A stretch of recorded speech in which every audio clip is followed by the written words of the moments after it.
So it messed with me, you know, but it fueled me too, because I wasn't gonna give up. I think we are getting in a place in our society where we're forgetting about how valuable life is.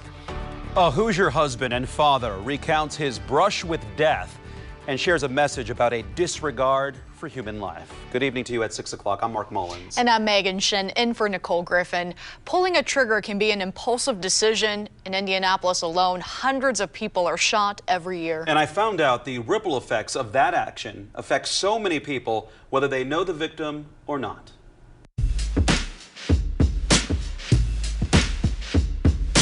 Tajuddin Rowley goes by TJ. Time really does slow down when those things are happening. And he remembers how the day he thought he would die started. I woke up early. You know how you get excited when you got a lot to do in a day. He was 23. He was excited for a poetry slam and looking forward to promoting a rap performance he was part of. And he had to pick up his mom for an errand. Like, you know how they say before, before you die, it's like you had alive at the most. That's how it felt. Like, we were laughing, we were having a great time. By nightfall, TJ was in his truck with his brother and a friend. There was a spat between siblings. TJ's brother tossed a drink inside the truck and got out. TJ had to clean up the mess. Walked back, threw the towel back into the truck, and I felt something behind me. And when I turned around, there the guy was with a gun to my head. As the carjacker shouted his commands, TJ focused on another sound, this one coming from within. There was a voice that said, "Don't give him anything, hit the gun right now." So literally once I hit it, he shot. Wow. And then I just remember, defending myself. And I'm hearing pow, pow, pow while I'm defending myself. Bullets only grazed TJ's chin and groin area. In the scuffle, TJ overpowered the carjacker, tossing him against a gate.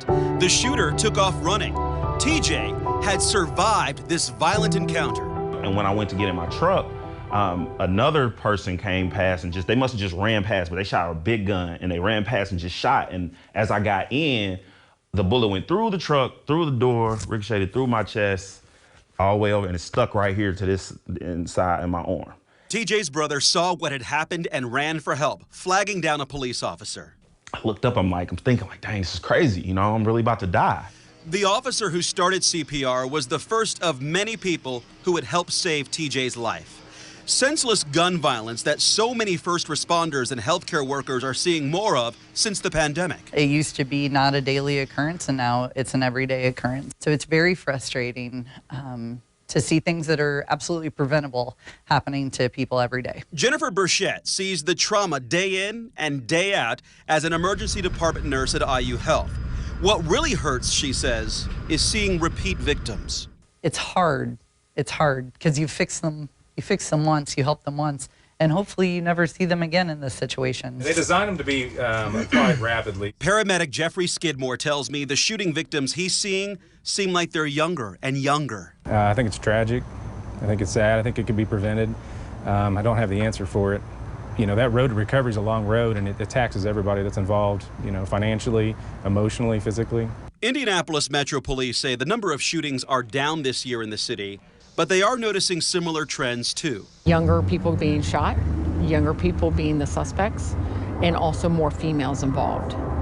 Whether they're doing the shooting, they're getting shot, or they're putting themselves in a place where this type of activity is occurring. Blakeney Brooks is part of a team at Eskenazi Health, which tries to break the cycle of violence. She's an injury prevention coordinator. This is the first touch point of a person when they get violently injured is the hospital. They come here, and this is where, that moment of clarity. They've been injured.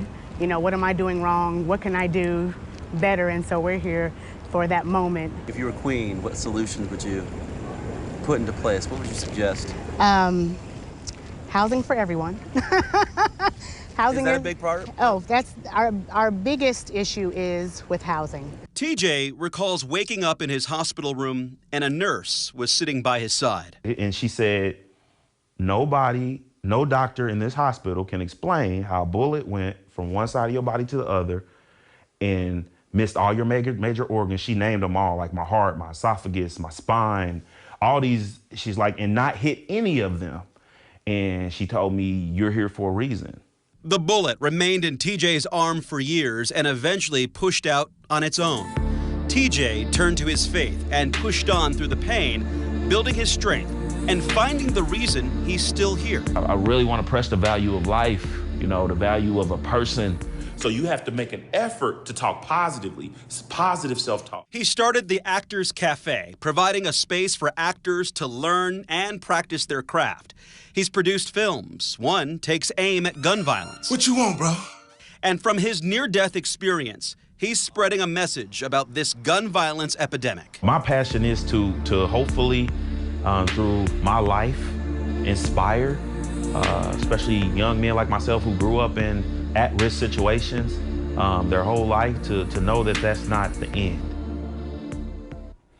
Indianapolis Metro Police say so far this year around 560 people have been shot and survived. IMPD also says the homicide rate is down by more than 17% this year compared to last year. We've posted a breakdown of the numbers and neighborhoods fighting back against this type of violence.